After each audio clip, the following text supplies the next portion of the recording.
We're in the dining room of the Grand Hotel on Mackinac Island during the Mackinac Policy Conference, and we've got Kinloch with us, the candidates for mayor, one of the participants in tonight's mayoral debate. Great to see you up here on the island. It's good to be here. Are you a frequent attendee at this conference? Is this the first time? Tell me about you and Mackinac.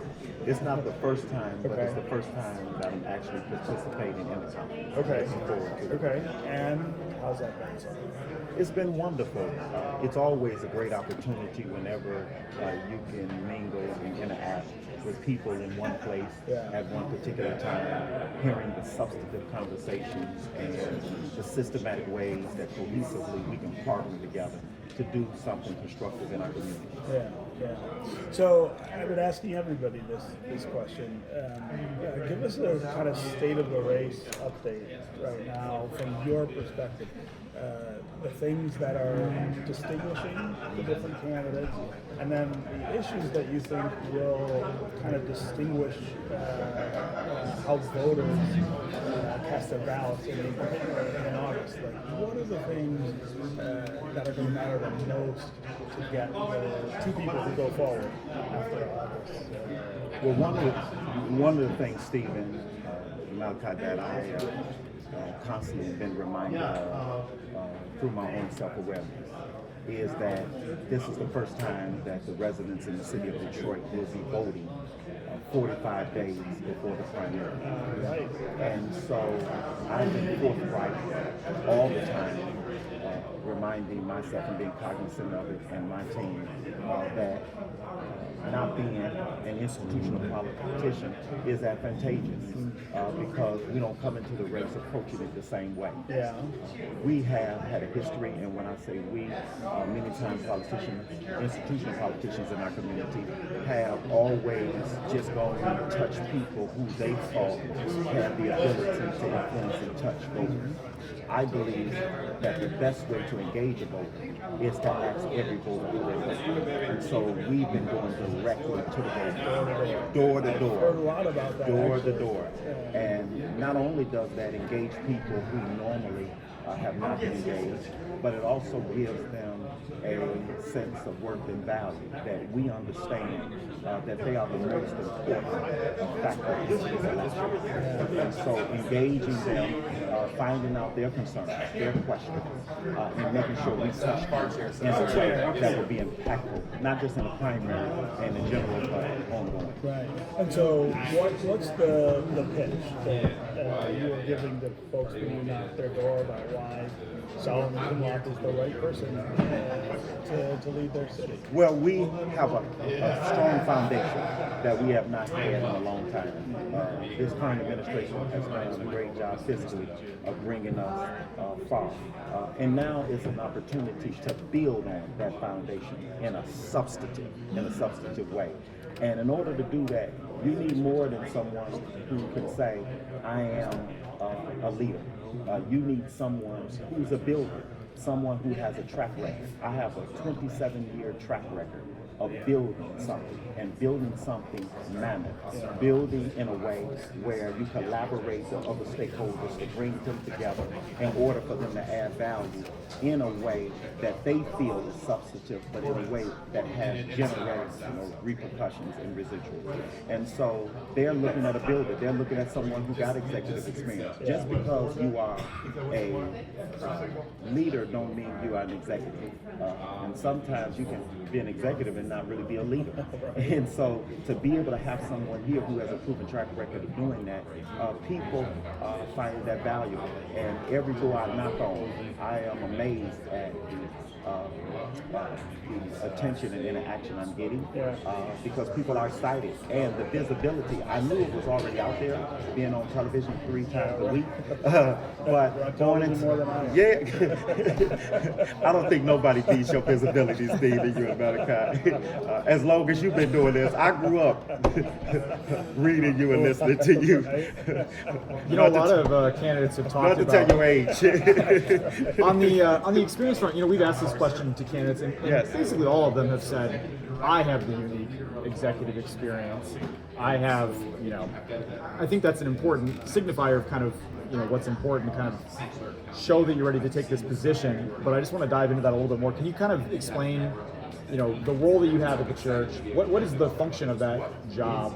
Like, tell us, what is an executive in that, you know, in that type of organization? What does that actually mean? And Malachi, that becomes important because everyone can say they're a leader, but you're not really a leader unless you got followers. And you know, you can't say your followers are just those that are on your social platforms. Yeah. At the end of the day, who are the people over the years that have helped you construct something, help you build something? I would push back on that notion from anyone that would say that they are a leader just because they sat at a table, they've been given an agenda, and they had to vote yes or no. At the end of the day, what did you manufacture at that table? What did you create at that table in a substantive way? I know some may say, I have the experience, but how have you used that experience to change the experiences of the masses of people that entrusted you with that particular leadership?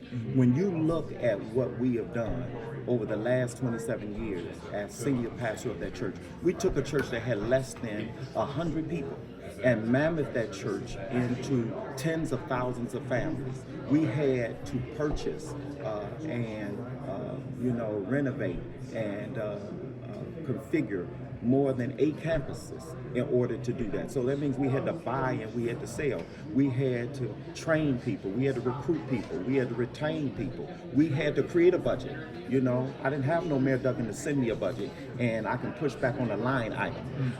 That's a difference in having to create a budget and then have to go out and raise the money to fund the budget that you created. How big is the budget for the church? And how, well, that's proprietary information at the end of the day. But you know, I think there's a legit question about Yes. how similar that is Yes. to the mayor's role. Yes. Right? I mean, Yes. there's no question you're running a huge organization, but it is a very specific kind Yeah. of organization, and a city is a different. and someone has to ask this question: who else am I running with that has led an organization? Okay. Other than one. Right. Right. Yeah, and that was almost a decade ago. No more. So, what about building the church, running the church, from your perspective, applies to the day-to-day It's all demand about of a city? It's all about people and delivering services and products. People are what is the centrality of a church. People are the centrality of a city. And maybe, Stephen, that's what the problem is. We've forgotten that it's about people. We made it about something else. Yes, there are other things that have to be in place in order to sustain that. But the work, the goal, the chief goal of it is about people.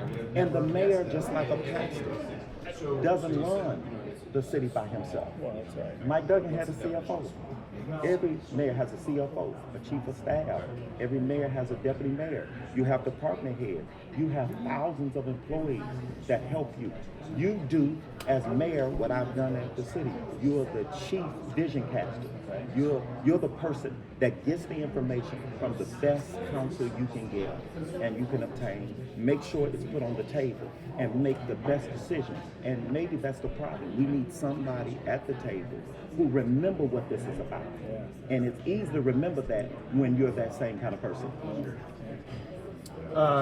You know, there's been a lot of conversation, especially as we talk about knocking on doors, the bodies that you're able to bring out and support you, right? I'm curious, you know, when it relates back to the church, how many of the members are going to be voting, are, you know, residents of the city? Can you give us some more context around that? Well, we have more than 100,000 individuals that are part, not families. So most of the time when we talk about Trinity Church, we talk about 40, 60, 70,000 families. Those are families, but we have to remember that in that family unit is more than one person in most of that. We already know, coming into the race, that there are over 100,000 people that we touch, talk to, and we have engaged over that 27-year process. And I believe with That's a that much type bigger of, number. that's a much bigger number of the people. So you're talking about 1 out of 3 households, more than 1 out of 3 households in Detroit. We have touched. And you feel like, I mean, the question was about how much of that is Detroit and how much, I mean, lots of churches. Oh, I was just people- talking about Detroit. I You're didn't talk talking about. about the city. I was just talking about the city. Okay. I wasn't even talking about You're the not talking region. about the rest of it. I'm talking about there are more than 100,000 individuals. Now, when we talk about families, you can start counting 40, 50, 60,000 families and households. But when you start talking about individuals, there are more than 100,000 people in the city of Detroit that we interact with and that we touch and that know, and that's a part of our community. And that is an interesting perspective because those are people I already have relationships with. Those are people that we're already listening to. I would say that there's no one in this race that can say that can say that they're touching that many people. And so when someone asks me, why would I get into the race? Those people are already coming to me for this type of support. I'm just continuing to do what I've always done in the last 27 years. This obviously is about as far in Michigan as you can get from Detroit. So those folks you're talking about. We're up here talking to the business community, philanthropic leaders. It's a very different vibe than when you're knocking on doors, on the east side or wherever you're at in the city. What is? But is it? But Malachi, the question I always ask people: is it really? Yeah. Because the reality is, whatever level of life you live on, you still want opportunity. And that's what this is about. A leader that's courageous enough, bold enough, and creative enough to continue, and who has the character to continue to come up with additional opportunities. Coming into this week, and this is why I asked, coming into this week, I've been getting the sense that the business community has been kind of sitting on the sidelines waiting to hear more from the candidates, maybe waiting for this debate tonight. Before really, starting to throw their weight around. What has been, your goal, your message for the business community? You've been meeting with folks up here, and what do folks want to see out of them there? I mean, what have these conversations been like? Well, people want continuity. They know, like we know, the dark path in which we've trod, in which we've come, and they want to make sure that the trajectory of the city continues to go in a way that maintains that type of momentum, where I come in and my candidacy come in and my administration promises is to continue with that trajectory, but make sure that we make the economy more inclusive. Because while we've done much, there's still a section of the community, and I could go as far as to say the majority, because you got a silent majority that's not engaging. You got 60-70% or more that's not engaged in this electoral process. We have got to make sure that they understand that the work that's been done has been substantial. No one can dispute that. They can, but I wouldn't dispute that. There's some good things and some great things that are happening in the city of Detroit. We just have to work better at making sure it's not just on one part of the town, it effectuates throughout the town. And we need someone who has already demonstrated a track record of bringing people together. I've been talking to business leaders, and they are excited about the possibility of partnering as we move forward in the future with affordable homes. They understand that our neighborhoods. I haven't talked to anyone that does not understand we need to make sure that prosperity reaches neighborhoods. I haven't talked to anyone that knows that we need to continue to increase the revenues. I haven't talked to anyone who did not agree that we need more jobs and that we got to do something collaborative about education. And so I've been inspired to continue to have the same conversations that I've been having with people who are at the table, who want to do good. We got some great partners in the city of Detroit. I think we're leaving resources and relationships on the table not to explore that to the max. Do you feel that these kinds of events like this debate tonight are effective vehicles for you to get your message out to people? It's difficult. You're going to have a limited amount of time to get your points across. And also asking, you probably aren't surprised by this, I've been hearing from folks who are wondering where you've been at some of these forums lately. And I wonder if maybe that's because you're out knocking on doors instead of being there. Exactly. And that's the opposition, because we have a different perspective. I'm not an institutional politician, a traditional politician, who believes that that's the way you get wins. And maybe that's the way we haven't seen substantial wins in our community, because they want to talk to a select few instead of reaching out talking to the masses. when I get an invitation, I have to balance the invitation because we get so many. Can I spend 3 hours in a room talking to 100 people that have 125 people that have been in the same rooms multiple times where you might have a few new? Or do I use that time in 3 hours to take 150 people out and knock on 5,000 to 6,000 doors? It's about reaching the maximum number of people. And so I get the benefit that most of the candidates don't have. I got hundreds of people inviting me into senior complexes, into homes. I'm having those weekly. Many of them are not afforded those opportunities that I'm afforded. And they don't get the opportunity to communicate to tens of thousands of people every week. So I have the ability to communicate in a way. But I do believe forms are substantive. And we remember the time in Detroit when you would decide, media and educational institution and institutional groups and community groups would decide how many there would be. To have forums every day, all day, keeps the candidates from being able to reach the people that we're going to need in just a short while to get across that line. And so that's exactly what I've been doing now. So you said a lot about housing during the campaign and some other issues. I'm really curious, when you and your supporters go into neighborhoods and knock doors, what you're hearing from the folks who you're going to meet.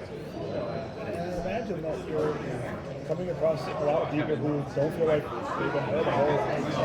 But I'm always curious about what they say about the city now, what they say about what they expect if you were elected mayor. What kinds of things asking you about? I believe that communication and transparency is a big thing. We got to continue to communicate so people can hear that things are going on sometimes where they don't see and know things are going on. And so one of the things I think we can do a better job is continue to communicate the advancement of the city.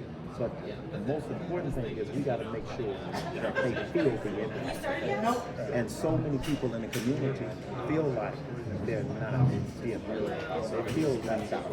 They feel left out. And so we have to make sure that as we move forward, we're moving forward in a way that those individuals feel included, those communities feel included, those neighborhoods feel included. They feel, even if we can't do it all at once, we can make sure that those that are in the community get some of this and get the vision of what we're working toward. Even if we can't do it all day, they need to be able to communicate that to other people that they can see change in their community.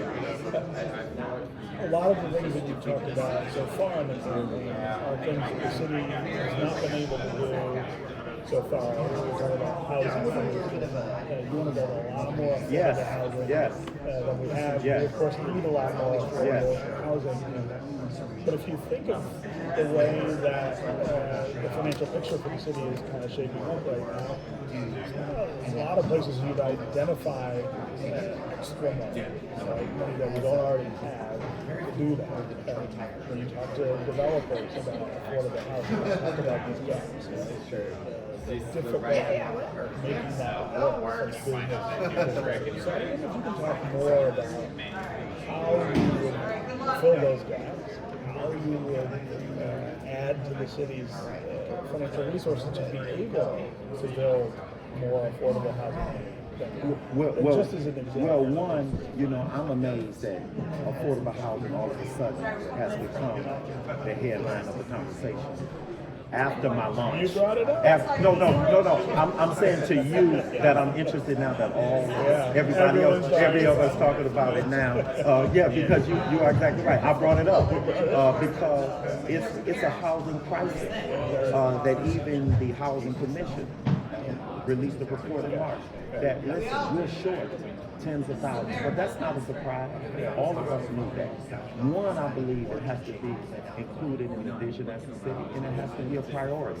The reason the resources are not there is because you have to decide what's the priority of the resources. And so that is one. But the other part of this is with all of the clawbacks, we know coming from the federal government, which may come from and will come from the state. When you look at the limited resources that we have, we're going to have to be dependent on multiple avenues in order to make it happen. One of the ways I think that it can happen is collaborating with the philanthropic community. The philanthropic community, we have some of the greatest foundations right here in the city. I have had conversations, being a part of those, with people looking and hungry for a holistic vision that they're not just throwing money at, but they're giving money to, where they can use metrics to determine how effective they are. And so I believe it starts there, but I believe So that's an interesting idea. You believe then maybe that the problem is that there hasn't been a vision for people to get behind and support rather than that there that's isn't exactly money. that's exactly what I believe. And I believe that is the primary way that we can accomplish that. We have some of the greatest partners in the world right here in Michigan, particularly in the city of Detroit, who want to get there. One of the reasons we need the right leader there is to make sure that we're not dividing people. I've lived in this town long enough. I've seen people who will come in sight of war or fight between corporate and community so they can come back around and benefit from it individually. We need people who are going to bring us together, not tear us apart. We heard you're going to be going up on TV with some ads soon. Can you talk to us about that? Yes, so we're looking forward to getting our word out, making sure that we can engage as many people as we can. We learned that even through COVID. We were on the social media platform, but my singers came to me and said, Pastor, listen, I don't do that.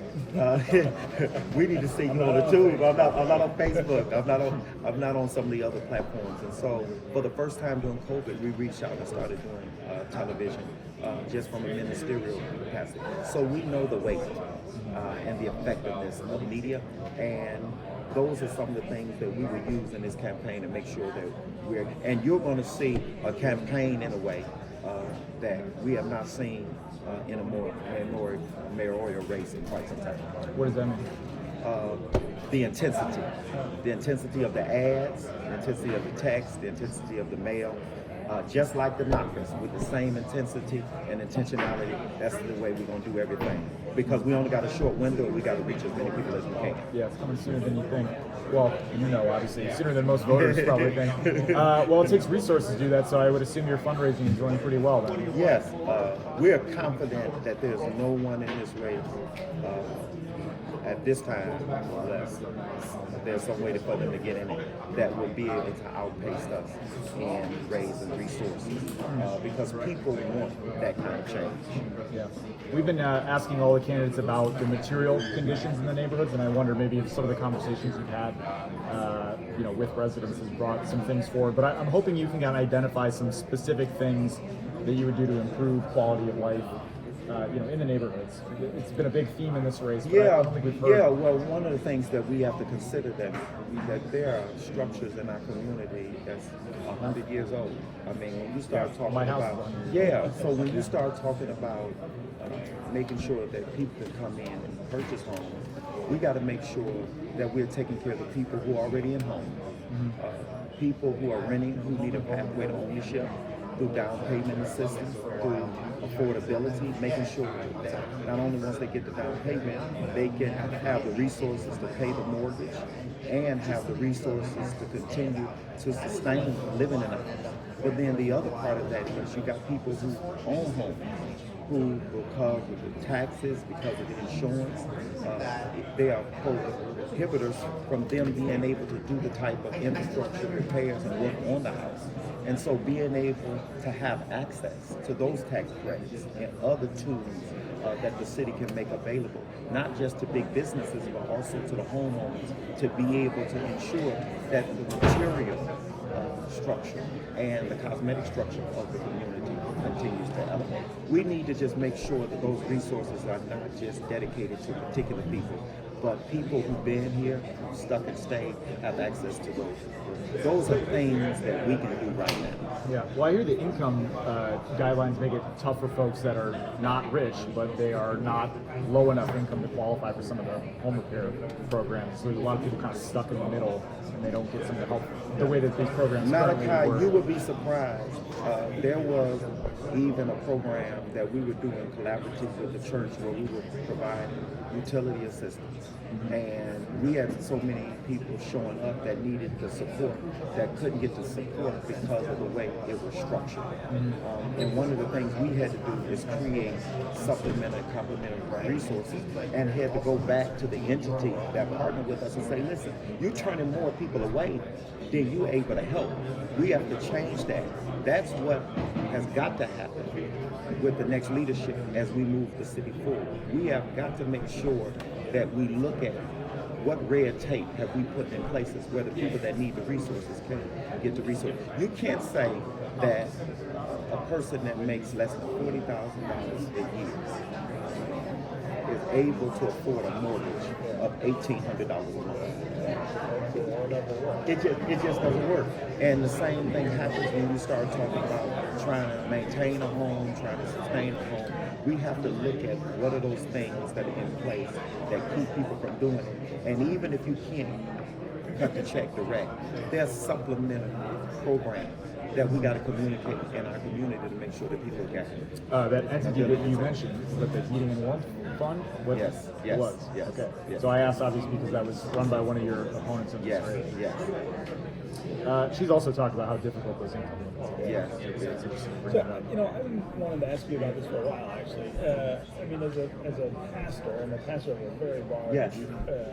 community, you must deal with an awful lot of the issues that come up around returning citizens Yes. in our community. Yes. There's no family Yes. in Detroit that doesn't Yes, have, exactly. an up-close look at that. And I wonder what you see as the opportunity for city government, under a different kind of leadership to do more. I mean, there is so much that community needs, and so much of those families need. We don't talk about that a whole lot in Detroit politics. Yes, and we don't remember that that's still a voting population. Right, that's right. A tremendous voting population. That you got the ability to vote even if you ain't gone to jail and you ain't been convicted of a crime. That's right. And so educating people on that alone is certainly substantive and important. That is so important to me, Stephen, that you say that because I tried to woven that throughout my ministry. I remember when we were doing setup and tear down of temporary worship locations, even at Cass and Opera House. We went across the street when Chantel Jenkins was at Mariners Inn. And we went across and we would hire many of the young men that were in the program to give them self-addicted. We had the ability for them to get a haircut on Sunday morning. We had the ability for them to get free clothing. They could get breakfast, lunch, and dinner. And we gave them stipends to help us set up and tear down. It's amazing that a couple of those guys, and that was years ago, still are employed at the church. So we use facilities as a way to integrate it. We use our parking as a way to integrate it. So those things are near and dear to my heart because I understand this fundamental thing. A good person can do a bad thing. And the question becomes, do they have to pay for it the rest of their life after they serve their time and they pay to society? And what we can do is create opportunity to put people back in the job through workforce training programs, through apprenticeship programs, for ways for them to get back into society, through mentoring programs, through not only does the city need a builder, the city needs a healer to be able to motivate our young people to not go down some path. And I believe people that have been there can go a long way and help us sway our young people. Doing any fundraisers up here? Not up here, but we got quite a bit when we get back, Malachi. We're gonna need all the fundraisers we can get. So what's your, I've asked the candidates this to be on stage during the debate, what's your approach? This is a different kind of structure than being able to knock on someone's door or sit with people privately. I mean, it's pretty structured. What's a win for you look like? Staying authentic and genuine. And just letting people know that I'm unified. I'm not the boogeyman. I'm not the one that's going to come and tell anything. A bet on me, a bet on yourself to bring somebody to the table who's going to add chairs to the table, not take them away. I'm looking forward to it. To two great people that have been a part of it a long time. Yes, it should be. Thanks for being with us. Thank you. I'm always honored. Thank you for having me.